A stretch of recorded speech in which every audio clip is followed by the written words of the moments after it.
오늘 우리 하나님 말씀은 마태복음 21장 23절에서 32절까지 우리 한 절씩 교독하겠습니다. 마태복음 21장 23절에서 32절까지입니다. 예수께서 성전에 들어가 가르치실 때 대제사장들과 백성의 장로들이 나와 가로되 내가 무슨 권세로 이런 일을 하느냐 또 누가 이 권세를 주었느냐. 예수께서 대답하시되 나도 한 말을 너희에게 물으리니 너희가 대답하면 나도 무슨 권세로 이런 일을 하는지 이르리라. 요한의 세례가 어디로서 왔느냐 하늘로서냐 사람에게로서냐. 저희가 서로 논하여 가로되 만일 하늘로서라 하면 어찌하여 저를 믿지 아니하였느냐 할 것이요. 만일 사람에게로서라 하면 모든 사람이 요한을 선지자로 여기니 백성이 무섭다 하여. 예수께서 대답하여 가로되 우리가 알지 못하노라 하니 예수께서 가라사대 나도 무슨 권세로 이런 일을 하는지 너희에게 이르지 아니하리라. 그러나 너희 생각에는 어떠하뇨? 한 사람이 두 아들이 있는데 맏아들에게 가서 이르되 오늘 포도원에 가서 일하라 하니 대답하여 가로되 아버지여 가겠소이다 하더니 가지 아니하고 둘째 아들에게 가서 또 이같이 말하니 대답하여 가로되 실소이다 하더니 그 후에 뉘우치고 갔으니 그 둘 중에 누가 아비의 뜻대로 하였느냐 가로되 둘째 아들이니이다. 예수께서 저희에게 이르시되 내가 진실로 너희에게 이르노니 세리들과 창기들이 너희보다 먼저 하나님의 나라에 들어가리라. 요한이 의의 도로 너희에게 왔거늘 너희는 저를 믿지 아니하였으되 세리와 창기는 믿었으며 너희는 이것을 보고도 종시 뉘우쳐 믿지 아니하였도다. 아멘. 아멘. 오늘은 고난주간 이틀째 되는 시간인데요. 중요한 것은 이번 고난주간의 예수님의 행적을 보면 사실은 오늘이 예수님의 그 공생애의 마지막 메시지입니다. 그리고 수요일 날은 예수님이 쉬시고요.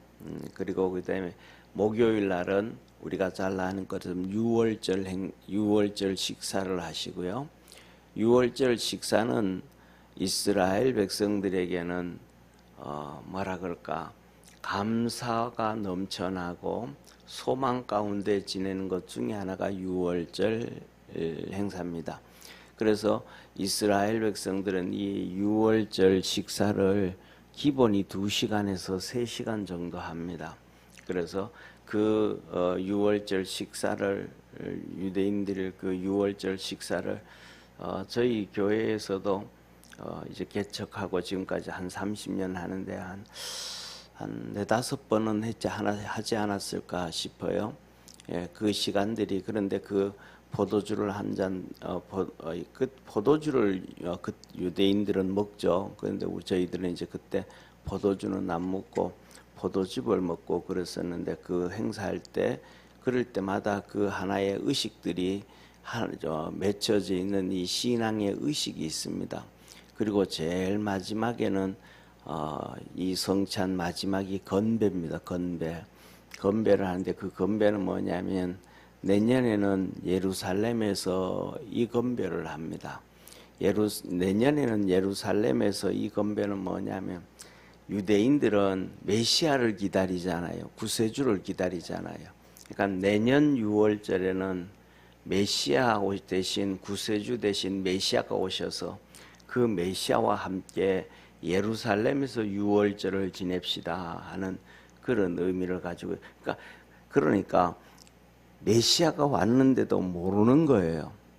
그때 이제 그 6월절 내년에는 메시아와 함께 예루살렘에서 6월절을 이 마지막 건배를 하는데 예수님께서 이때 전하여 주셨던 메시지가 이 녀석들아 내가 메시아다. 그러면서 주님께서 요한복음 14장, 15장, 16장을 반복해서 말씀을 합니다. 첫째로는 너희 속에 마음에 근심하지 말라. 하나님을 믿으니 또 나를 믿으라. 내 아버지 집에는 있을 곳이 많도다. 내가 먼저 가서 너희 처소를 준비하러 가노니 처소가 준비되면 와서 내가 있는 곳으로 너희를 데려가리라. 이 세상에 살아가는 삶에 첫째로는 절대 걱정하지 말아라 라고 하는 얘기를 합니다. 그리고 그 다음에 두 번째로는 주님께서 하시는 메시지가 기도해라 이 말씀입니다. 그래서 너가 근데 지금까지는 내 이름으로 구하지 아니했으나 구하라. 그리하면 너희 기쁨이 충만하리라. 그러면서 그다음에 세 번째로는 이 성령에 대해서 말씀합니다. 내가 아버지께 구하여 또 다른 보혜사를 너희에게 보내주리니 하면서 이 보혜사 성령에 대해서 말씀을 또 하면 이 세 가지를 끊임없이 14장에서도 하고 15장, 16장 반복해서 이 세 가지를 유월절 날 말씀을 하십니다. 그러면서 이제 성령에 대해서는 내가 너희를 고아와 같이 버려두지 아니하고 하면서 보혜사 성령을 너에게 보내주겠다. 성령으로 함께 하시겠다라고 약속을 합니다. 이게 유월절입니다. 12제자에게 마지막 메시지, 그리고 겟세마네 동산으로 가서 기도하시고 그다음에 이제 금요일 날 우리 이제 12시가 넘어가면서 잡혀서 재판을 7번의 재판을 받으시고 십자가에 못 박히신 날이 금요일입니다. 그러니까 목요일 저녁부터 이어져서 금요일 날 그냥 십자가를 지시고 토요일 날은 이제 죽으셔서 음부에 내려가시고 음부에 내려가면 베드로서의 기록을 하고 있어요. 오늘 사도신경은 우리가 매주마다 외우잖아요. 매 시간마다 하잖아요. 그거는 외우는 게 아니고 두 가지의 의미를 가지고 있습니다. 하나는 고백이고 신앙 고백이라고 하잖아요. 신앙 고백이고 또 하나는 그 신앙을 내가 굳게 잡고 있다. 그러니까 사도신경에서 그것이 신앙의 우리 믿음을 갖고 있는 교리의 핵심이다 이 말. 이 사도신경에서 쉽게 말하면 벗어나면 이단이다. 그래서 내가 이 사도신경에서 벗어난 사람을 쫓아가지 않아야 한다. 신약 성경에서도 보면 신약 성경이 기록되어지는 대부분들이 예를 들면 요한복음도 나스틱 영지주의자들의 이단을 배격하기 위해서 기록되어졌고요. 그 다음에 또 갈라디아서는 율법주의자들을 대적하기 위해서 세워졌고요. 빌립보서, 골로새서, 또 요한 3서 이들도 또 이단을 대적하기 위해서 다 기록이 되어진 거예요. 그러니까 이단들이 초창기부터 막 그냥 할 일을 치고 판을 친 거예요. 그래서 기본적으로 이 사도들로부터 시작되어졌던 이거는 여기에서 벗어나면 이단이다라고 정의되어진 게 사도신경, 교회 안에서의 사도신경이에요. 그러다가 이제 4세기에 들어서서 325년에 이 니케아 회의를 통해서 사도신경이 이단의 중심되는 그것이 그 전부터 뭐가 있었고 교회에 팽배하게 있었고 이제 니케아 회의를 통해 가지고 사도신경으로 고백이 되어지고 이게 이제 우리가 조금 공부를 좀 하면 교리사라고 하기도 하고 그다음에 신교리사라고도 하기도 하고 그거 조금 좁게 들어가면 신조학이라고 하는 공부를 하게 되면 그걸 공부를 하게 돼요.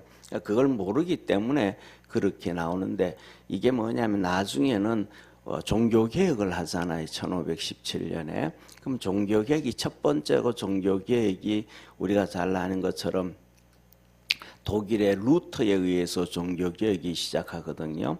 그래서 독일 교회는 루터교입니다. 그리고 그 다음에 또 루터보다 더 먼저 개혁을 시작했던 스위스의 스빙글리라고 있습니다. 그리고 그 다음에 또 이제 제네바를 중심으로 해가지고 프랑스 사람이었던 칼빈, 제네바는 스위스잖아요, 그죠? 그런데 그 당시에 제네바의 시장이었던 화란이 있습니다.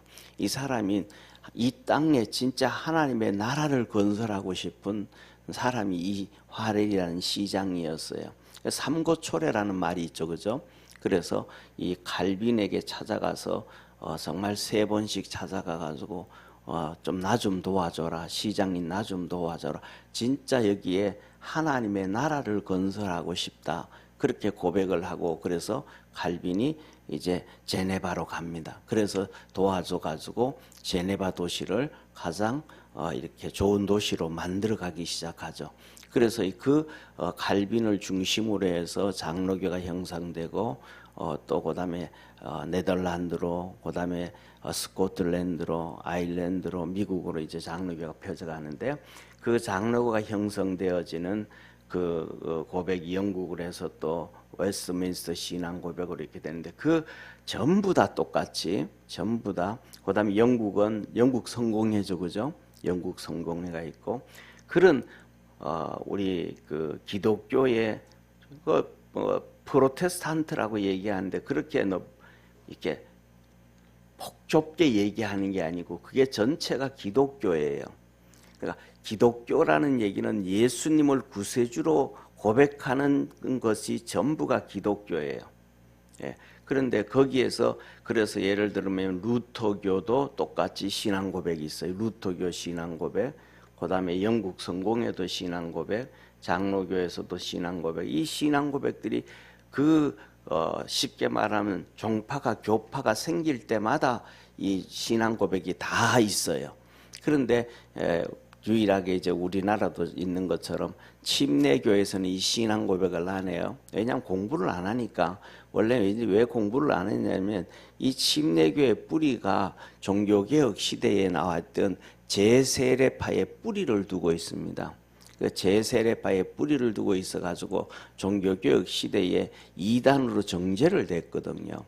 예, 그래가지고 그들은 이 사도신경이 천주교에서 왔다 그래가지고 고백을 안 한다 그러는데 그건 진짜 공부를 우리나라 말로 하면 낯 놓고 기억자도 모른다 그런 얘기 하잖아요. 신학 공부를 하도 안 해가지고 그런 얘기고 또 천주교에서 그 침례교에서는 최고의 진짜 성경이 뭐냐 하면 킴 제임스 버전이다 그런 얘기 하잖아요. 근데 그 킴 제임스 버전은 영국의 제임스 8세가 번역을 시킨 건데 그것은 왜 번역을 그렇게 시켰냐면 영국이 그 전까지만 해도 이 천주교 밑에 천주교에 포함되어 있었어요. 천주교에서 벗어난 거예요. 벗어나가지고 보니까 벗어났는데 성경이 이제 천주교 거 볼게이트 라틴어를 쓰던 걸 사용했는데 이제는 전부 다 독일은 독일어 성경이 있죠. 모든 나라들이 전부 다 자기 성경을 가지고 있는 거예요. 그러니까 영국에서도 자기 성경을 만들어야 돼. 그래서 이 제임스 8세 왕이 명을 내려가지고 성경을 번역한 게 킴 제임스 버전이거든요. 그럼 그 킴 제임스 버전은 한마디로 말하면 영국 성공회 교회 성경인 거예요. 그 전에 그래서 성경 번역사를 보면 예를 들면 제네바 번역본도 있고 장로교 교회 번역본이죠. 이 번역본들이 전부 다 있어요. 근데 이제 영국 성공회에서도 자기 것을 만들기 위해서 이제 킴 제임스 버전을 만들었는데 그 제세례파에서는 그것도 없었으니까 이제 그것이 최고로 성경이다 그러면서 진짜 성경이라고 하는데 그거는 뭐 쉽게 말하면 진짜 공부를 너무 안 해서 성경 번역사도 공부를 안 해가지고 하는 얘기고 그런 얘기입니다. 그래서 결국은 뭐냐면 이 모든 사도신경 신앙 고백이 교단마다 교파마다 다 있었다. 초대교회부터 있었다라는 걸 기억하셔야 돼요. 근데 거기에서 핵심이 한 2가지가 나옵니다. 첫 번째 핵심이 뭐냐면 오늘 우리 지금 사도신경으로 신앙 고백하는 것은 예수님이 죽었다가 사흘 만에 살아나시고 그러잖아요. 죽었다가 3일 만에 살아나시고 그거 하나 하고 그다음에 죽으셨다가 음부에 가셨다가 3일 만에 살아나시고, 음부에라는 단어가 들어가고 안 들어가고 차이점에 그 신앙 고백 우리 기독교의 차이입니다. 루터교는 음부에 내려가셨다가 3일 만에 살아나시고 거기에 들어가 있을 거예요 아마. 그러니까 그거 하나만 들어갔다 나오셨냐, 음부에 갔다 오셨냐, 안 갔다 오셨냐, 그것만 특징 중에 하나고, 그 다음에 두 번째로는 우리 교회에서는 그렇습니다. 한 10년 정도 됐는데 그때부터 시작해서 이 신앙 고백하면서 공회라는 단어를 빼고 교회라는 단어를 씁니다. 그러니까 공회라는 얘기는 그걸 이제 이 사도신경은 영어로 표현하면 캐톨릭 처치라고도 하고, 그다음에 또 하나는 유니버셜 처치라고도 합니다. 그러니까 교회 안에서 유니버설, 하나님이 인정해 주는 모든 교회. 그런데 이 캐톨릭 처치하고 할 때는 캐톨릭 교회를 얘기하고 있는, 그게 공교회라는 표현이에요. 그래서 이렇게 뭐냐 하면 일반적으로 우리 영어로 표현하면 교회에서는 유니버셜 처치를 쓰는 거거든요. 근데 그걸 이제 공회하니까 성도들이 이해가 잘 안 되는 거예요. 이게 무슨 말인지가. 그래가지고 그냥 유니버셜 처치로 표현되어지기 때문에 우리는 교회다 그렇게 표현을 합니다.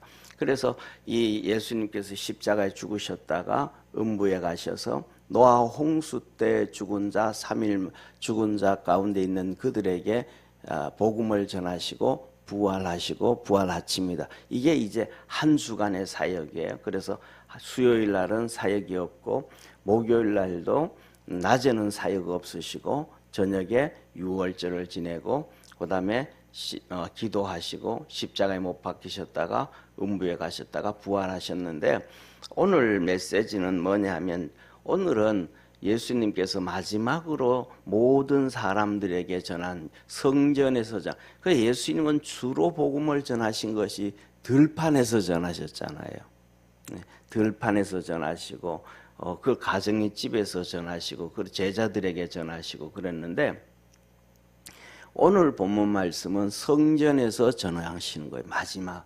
왜 예수님이 이제 예루살렘 입성을 하셨고 만왕의 왕이 되셨고 이제 친히 예수님께서 히브리서에 보면 대제사장이 되셨잖아요. 그러니까 이제 마지막 성전에서 복음을 전하시는데 그 내용이 얼마나 많은지 성도들이 듣는 성도들이 다 소화하기도 어려울 정도로 많은 말씀을 전합니다.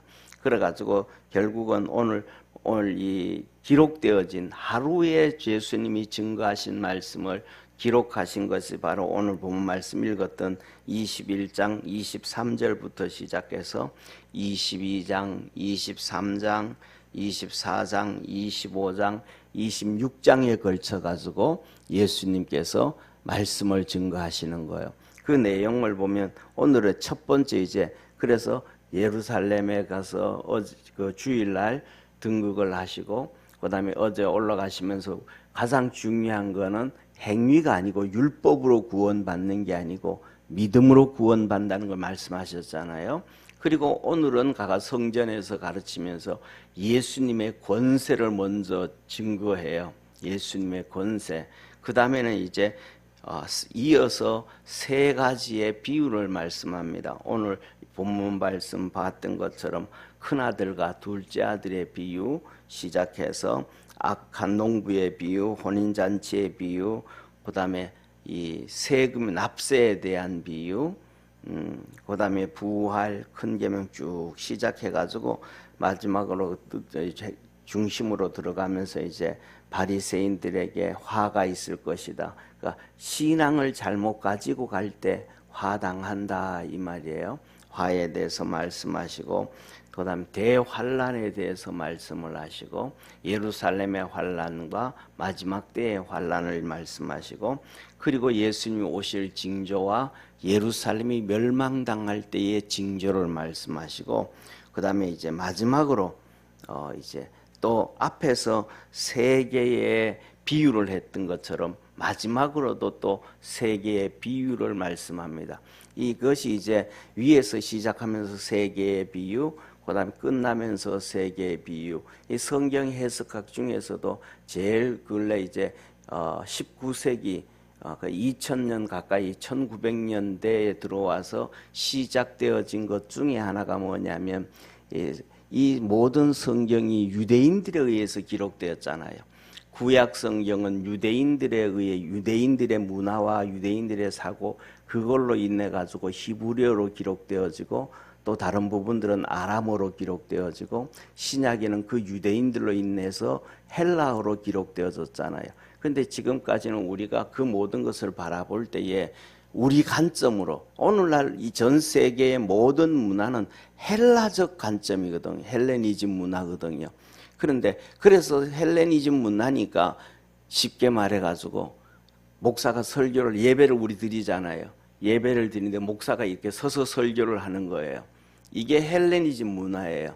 그러니까 그러면 가장 이 뿌리 깊은 것 중에 하나가 뭐냐면 유대이즘, 히브리인들의 유대이즘 문화와 헬레니즘 문화가 있는데 서서 이렇게 증거하는 거는 유대이즘 문화가 아니고 헬레니즘 문화예요. 그러니까 예수님이 복음을 전하실 때 보면 예수님은 서서 복음을 앞에서 전하는 경우 거의 없어요. 하다못해서도 배에 베드로 보고 배를 붙잡아라 하고 배에서도 앉아서 말씀을 전해요. 들판에서도 앉아서 보고 말씀을 전하셔요. 그런데 그래서 우리가 대표적인 것을 얘기하면 욥기서를 설명하면 욥기서는 서론, 본론, 결론 얘기하잖아요. 서론은 의인이었다. 중간에는 환난과 핍박이 어려움이 있었다. 그리고 마지막에는 결론, 하나님 축복해 주셔. 이렇게 서론, 본론, 결론으로 얘기를 하잖아요. 이게 뭐냐면 헬레니즘 방식의 서론, 본론, 결론. 논문을 써도 전부 다 서론, 본론, 결론. 이게 헬레니즘 의식이거든요. 그런데 이제 성경은 그 헬레니즘 의식으로 봐야 되는 게 아니고 유대이즘 의식으로 봐야 된다 하면서 이제 예수 믿은 유대인들의 신학자들이 성경 해석을 만들어내고 해냅니다. 그게 키에이즘 문화예요. 언어의 표현, 단어의 연결성 이런 것들을 중심으로 해서요. 그래서 그게 뭐냐면 욥기서를 금방 말씀했는데 유대인들은 그렇게 서론, 본론, 결론이 아니다라는 거예요. 그 뭐냐면 욥은 처음부터 정직하고 의롭고 순전하고 하나님을 경외하고 하나님 앞에서 악에서 떠난 의인이었다라고 시작이 되는 거예요. 그 의인이 그 다음에 어려움을 당하고 힘들었지만 결국 의인은 의인의 자리에서 복을 받게 되어진다. 이렇게 삼각구도가 이렇게 형성되어지잖아요.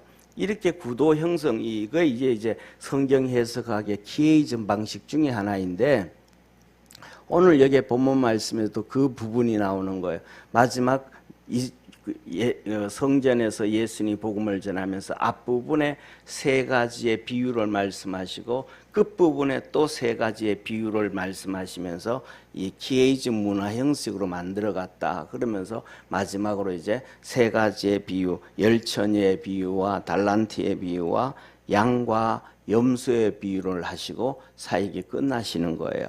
그런데 이제 그날 오늘부터 시작해서 본격적으로 유대인들과 유다의 이 모의와 배반이 시작되어지는 그것이 바로 오늘 목요일 하루가 되어지는 겁니다. 그래서 첫째로는 어제는 이제 시간이 좀 지나갔지만 한 5분에서 6분 정도 오늘 메시지 지나려고 해요. 이거 이제 이 성경을 보는 것과 그다음에 이 고난 주간에 있었던 이런 일들을 종합적으로 한 말씀을 드리고요. 그러면서 첫째로는 어제 이제 오직 우리가 얘기하는 것처럼 오직 믿음이잖아요. 구원받는데 오직 믿음. 그리고 그 믿음은 어디에서 시작되어지는가? 예수님의 권세 아래 들어갈 때 다 가능한 거예요. 예수님의 권세 아래 들어갈 때 우리에게 믿음이 생기기 시작하지 예수님의 권세 아래 들어가지 아니하면 믿음이 생기지 않는다. 그런데 이 예수님께서 성전에 가서 이제 복음을 전하시면 그때 그 문화에서는 뭐냐면 쉽게 말 제사장들, 그 다음에 두 번째로는 바리새인들 얘기에 최고의 스승이 가말리엘 스승이 있고, 그다음에 그 밑에서 훈련 받았던 사람들, 그 똑같이 가말리엘도 똑같이 서기관, 율법학자예요.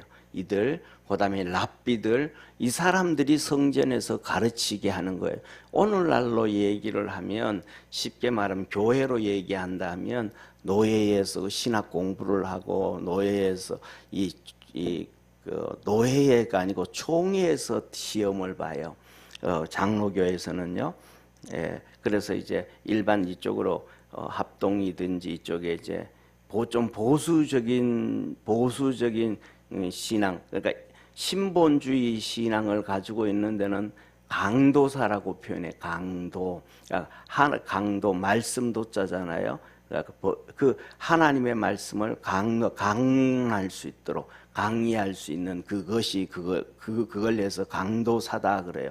그래서 하나님의 말씀을 증거할 수 있게 해준다. 그리고 또 인본주의 쪽에서 통합측이라든지 이쪽에서는 강도사라는 표현을 안 쓰고 준목이다 이렇게 표현. 목사가 되기 전에 이거 이제 이 정도면 하나님 말씀 이렇게 가르치고 교육할 수 있다 해가지고 준목이라 그래요. 목사가 되기 전에 그렇게 표현을 해요. 그 일들을 공부를 하고 난 다음에 신학교에서 하는 게 아니고 교단에서 시험을 받는 거예요. 신학 교육을 제대로 받았는가, 제대로 말씀이 훈련되어지고 했는가 해가지고 이래 강도사 시험이다, 준목 시험이다 해가지고 교단에서 테스트를 하는 거예요. 교단에서 테스트를 해요. 그러면 교단에서 테스트를 하고 나면 그래 면접까지 다 하고 난 다음에 괜찮다라고 하면 이제 각자 노회에서 인준을 해주는 거예요. 이제 그 다음부터 노회 소속이 되는 거예요.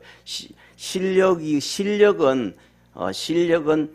총회 차원에서 관리가 되어지고 사람 관리는 노회에서 되어지는 거예요. 그러니까 구분이 되어지죠, 그죠? 실력은 총회 차원에서 하고, 그 다음에 사람 관리는 노회 쪽 작은 모임에서 노회에서 시작되어지는 이런 것들처럼 똑같이 그때도 그런 거예요. 그런데 예수님은 우리말로 하면 쉽게 말하면 총회 차원, 그러면 큰 총회가 두 개란 말이에요. 바리새인들 총회가 있고 사두개인들 총회가 있는데 그 밑에 가서 한 번도 배우지도 않았어요. 그리고 그 밑에 가서 훈련 받지도 않았고 그 밑에서 테스트를 받지도 않으셨잖아요. 그런데 예수님이 성전에 가서 말씀을 증거하고 가르치고 있는 거예요.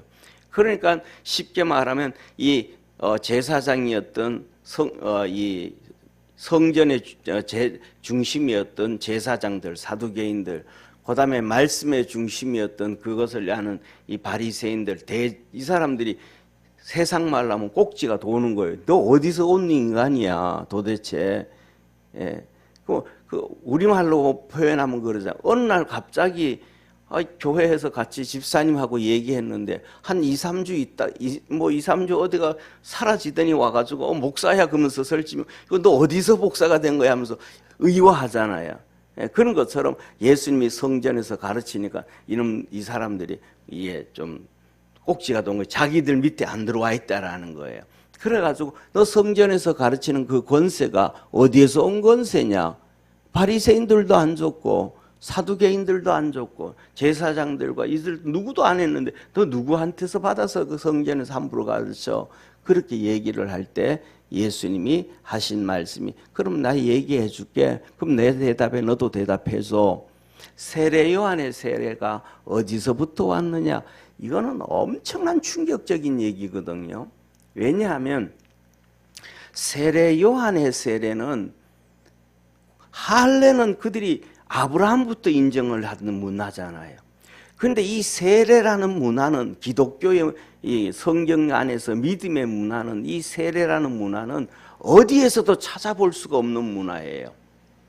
구약 전체도 어디에도 세례가 없는 거예요. 세례 요한이 그냥 들고 툭 튀어나온 거. 쉽게 말하면 세상 말로 하면 우리 기독교에서 얘기하면 이단과 같은 행동을 하고 있는 게 세례라는 표현이에요. 우리에게는 오늘날 익숙하잖아요.